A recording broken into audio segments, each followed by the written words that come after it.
looking at the playoff road ahead, the Cowboys have no excuses left not to make the NFC Championship game, right? 877-881-1053. I feel like whether you want to go back to 07, 14, 16, whatever your year is, it feels like we've had plenty of other conversations like this, and yet we've ended up in the exact same place. But I look at this again. You've won 6,000 home games in a row over the span of almost 2 complete seasons. I know it's only like 15, but you get a home game this weekend. You get a home game if you win next weekend. It feels as though there's no excuses left. Aaron Rodgers, Corey, is not on the Green Bay Packers anymore. They're playing, I call him a rookie. I know he's in his 4th year, but it's his first year to be a quarterback in the NFL in Jordan Love, a team that barely finished over 500. I'm not saying that Green Bay's a bad team, but the way you played at home, undefeated against a quarterback making his first ever playoff game, like Green Bay accomplished goals that most people didn't think they would accomplish this year with Jordan Love being their quarterback. I would agree with that. They've kind of done their thing this year. Like if they lose to the Cowboys, it's still a successful year for Green Bay that they are now building upon with their new quarterback. That should be, I'm not saying a 30-point win. Not, this isn't college football, but I just look at it and say the Cowboys should win that game. And at the last 5 minutes of the game, I think most Cowboy fans should feel pretty comfortable with where the score is at, that the Cowboys will win that playoff game. Then I'm just going to assume this. I know you don't know who you're going to play. Let's just say Detroit, who's the 3 seed, wins. If Detroit wins, you play Detroit. The other games don't matter. Well, Jared Goff is not as good as Dak Prescott. There's not Drew Brees in this league anymore in the NFC. There's not Aaron Rodgers anymore. There's just not a great crop of quarterbacks over here. Right. The Cowboys probably have the best quarterback in the NFC. There's not really unbelievably great quarterbacks right now in the NFC. And so I just look at it and go, you have home games. You have the best quarterback. Can we stop? Yeah, can we stop on the quarterback thing for just 1 second? At the absolute worst, would you say right now Dak is the second best quarterback in the NFC? Right. At the worst. To Brock, are you saying to Brock Purdy? Yes. Right. And so obviously Dak has experience. He lost to Brock Purdy last year in the playoffs. I'm not saying the Cowboys should go to San Francisco and win. It's impossible to go to San Francisco in the divisional round. You get a home game against a lesser opponent. If it doesn't happen this year, I'm almost resigned to the fact, Corey, it's never going to happen. If this is Lego room, Kevin, then yes, for the next 3 weeks or so, there's no reason that they shouldn't, but it's not. So anything can happen, right? Like that's something. Everything is not going to be awesome. Dak Prescott could something could happen. Randy Gregory rides a pony during a game. Sam Williams makes a knucklehead move that you're just like that costs you the game. Dez caught it. Anything can happen. So I agree that when you're building this idea of you're in the playoffs now, you should be in mindset that there's nothing else that should stand in your way. Obstacles will happen though. True. But how you accept them and overcome them. I mean, Kevin, how do you think they are at that real quick? Right now at accepting and overcoming? Yes. I think they're better than they've been for a long time. Really good in Arlington. Yeah. And I mean, not so good in any other city. We just watched a team, Kevin, that with all of the adversity that was against them, the whole NCAA was against them, yet they went out and won the championship last night. The NCAA didn't even punish them. They dealt with adversity like we've never seen before, and then they won the championship. But that's what I'm saying is like I think they're better at it than they used to be. I think they're better at in-game situations when something goes wrong, finding an answer to a solution to it quicker. I think they are. Now, there are other occasions where we looked at it and gone, why didn't they stop the Buffalo Bills from running on them then? Well, I think that's one of their big problems. And if Green Bay decides they want to run the ball against the Cowboys and the Cowboys can't stop it, that's a big, huge problem for them. So I agree with your premise, but I also understand the reality that comes within it. But yeah, man, everybody in that room should look at it and say, we have the better quarterback, we have the better group of receivers, we have the better defense, we have the better coaching staff for that matter. So being here for over a decade now, I've done the research, and it's not like very hard research at all. It's how many times in a row do you make the playoffs, or how many times can you make the playoffs in kind of a 5-year period? Because a lot of times, and I deal with people I've worked with, people that are up here that just say, and I get people that are listening that would say, it's all about luck. It's just the Cowboys have been unlucky. I don't believe that. And I do hate that. Like, I completely hate that. As a former athlete, I don't want to believe, and I've just been in too many games. Yes, sometimes things happen. Sure. A bad hop happens or a good hop happens for you, and it causes a change in the game. I totally get that.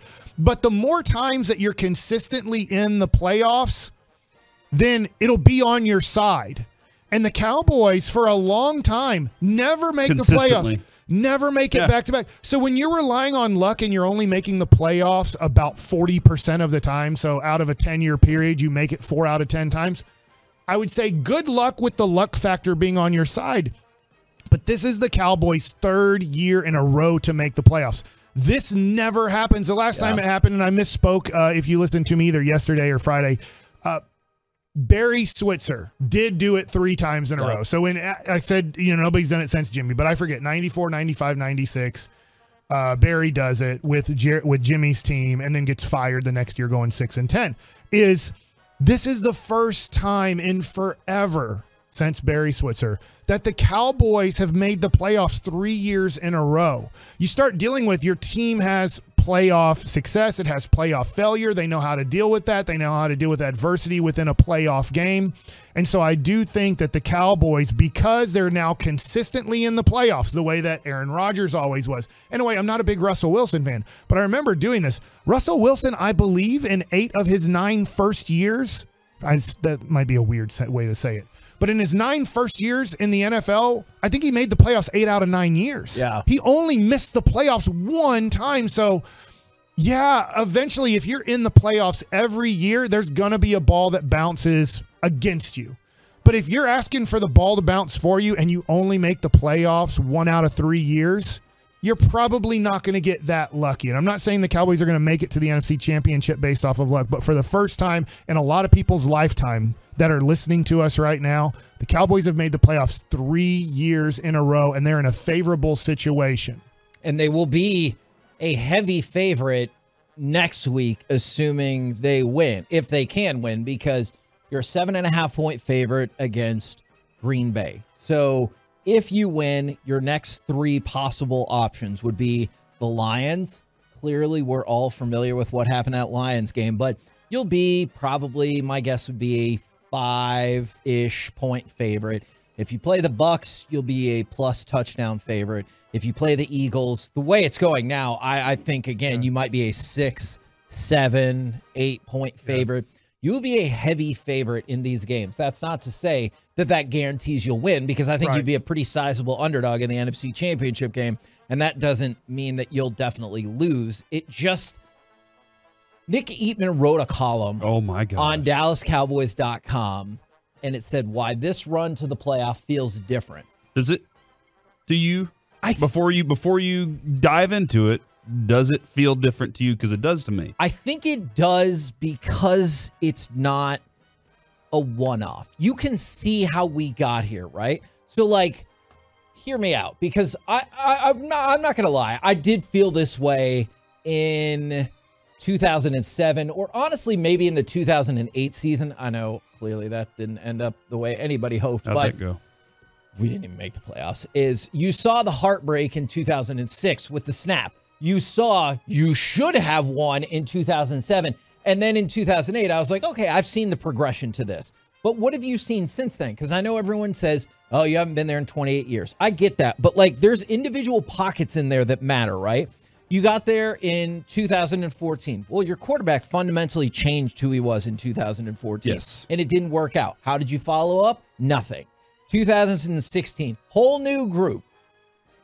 You didn't win. How did you follow it up? Nothing. So, like, you have not seen any sustained level of success. I can look at it right now and be like, oh, yeah, they weren't as good as the 49ers 2 years ago. They weren't as good as the 49ers last year. I still don't think they're as good as the 49ers, but I can see the progression of this team, and that's why I do think it feels different. Yeah, a lot of what both of y'all are saying is you got there, and then by the next time you got there, most of your team had changed. And this team is pretty much the same group that's been there for 3 years now, building and trying to get to something, and knowing what their errors were along the way and where they misstepped and what they got to do differently. I really do love the Dak Prescott. Look, this hat doesn't mean anything. That's not. I loved it when Dirk did it. When Dirk threw the Western Conference trophy into the laundry and was like, we got one of those. I loved that because the focus is different. The way you encounter your week is different. The way Mike, you're talking about Jordan Love and how good he is and everything. And I do agree how he's been exceptional. This is his first playoff appearance. And remember Dak's first playoff appearance. Now, maybe he goes out there and lights it up, but Dak Prescott has playoff experience to draw from. He knows how to prepare for this. Jordan Love's going to have to experience this for the first time, find the bathroom for the first time, probably, stuff like that. There are things that he's going to experience. So that's step one. And then I have no clue. Step two could be something totally different than we're expecting the Lions, right? It could be something we don't even expect out of nowhere. Get Philly again. You could get Tampa. I don't know. But I agree with you in that if that happens, which it could, if LA wins, the Rams beat, you would play a worse opponent in the divisional round than the Green Bay Packers, in my opinion. Yeah, I could see that. Philly's playing awful. Tampa's not good. Yeah, but go ahead, keep going. I am going to stick with the mindset this idea that I have going around that Bochy just did it. He beat the Rangers in the World Series, right? He kept us from getting our goal. Mike McCarthy has kept the Cowboys from getting their goal as a Green Bay Packers coach, and now he's the Cowboys coach. Maybe he can do it too. Maybe he can follow in Bochy's footsteps and get the Cowboys with their ultimate prize. I keep seeing these numbers that, I guess that's true. It feels a little disingenuous to saying Mike McCarthy is the first Cowboys coach ever to win 12 or more games in 3 straight seasons. Sure, because Jimmy Johnson left/got fired. He would have done it. Tom Landry, for a whole chunk of his career, the season was only 14 games. So I don't necessarily think that's as much of a benchmark, but it does show that you have been a quality team whatsoever. And by the way, from the 214, if you don't think it feels different, that's fine. Then get out of here. I was not going to say that. Oh, my bad. That's fine too. I have no beef with anybody who thinks I won't believe it till it gets to the NFC Championship game or till they win the Super Bowl. That's fine. I love the Cowboys. I think they're going to win this week. I think they're going to win next week. And then I think they're going to lose in the NFC Championship game. If I had to predict right now, That's what I would say is going to happen. But it's fine if you don't feel that way. The thing that is the major difference for me is there's not elite quarterbacks in the NFC.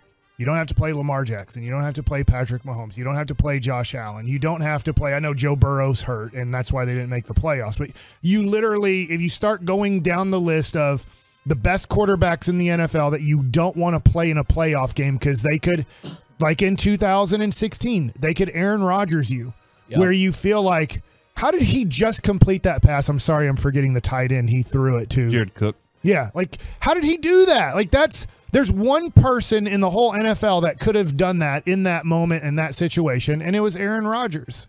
And he was the best quarterback in the NFC then. It didn't mean that they won the Super Bowl or anything, but you don't have that situation. Brock Purdy's not that. He's good. Brock Purdy does his job as well as you can do it with the team that he has.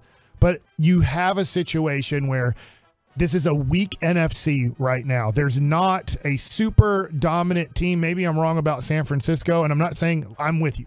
I think the Cowboys lose by double digits in San Francisco if they make it to that point. But you never know. I'm not saying you try to do this or this is what you want. Last year, the Eagles hit Brock Purdy's elbow and the game ended. If you try to sack Brock Purdy and you accidentally hurt him, you just won the NFC Championship game. Guess what? It's the other way too. If all of a sudden, I'm not rooting for this or wanting this so people don't post this and clip it. But if Dak Prescott were to get hurt in the first quarter of the Green Bay game and you have to go with Cooper Rush, that changes everything of that game. And so then it's like, oh, I can't believe you lost to Green Bay at home. Well, guess what? Dak Prescott, who's probably going to finish second in MVP voting this year, couldn't play the majority of the game because he got hit in a way that took him out of the game, and you had to play a backup quarterback in a playoff game, which was very tough to win, because it's not like right now Cooper Rush is getting a lot of reps right now today to get ready for the Green Bay Packers. Yeah, I'm excited. Look, I'm very excited to see how it plays out. I will say I understand the skepticism from the other side. It's easy to.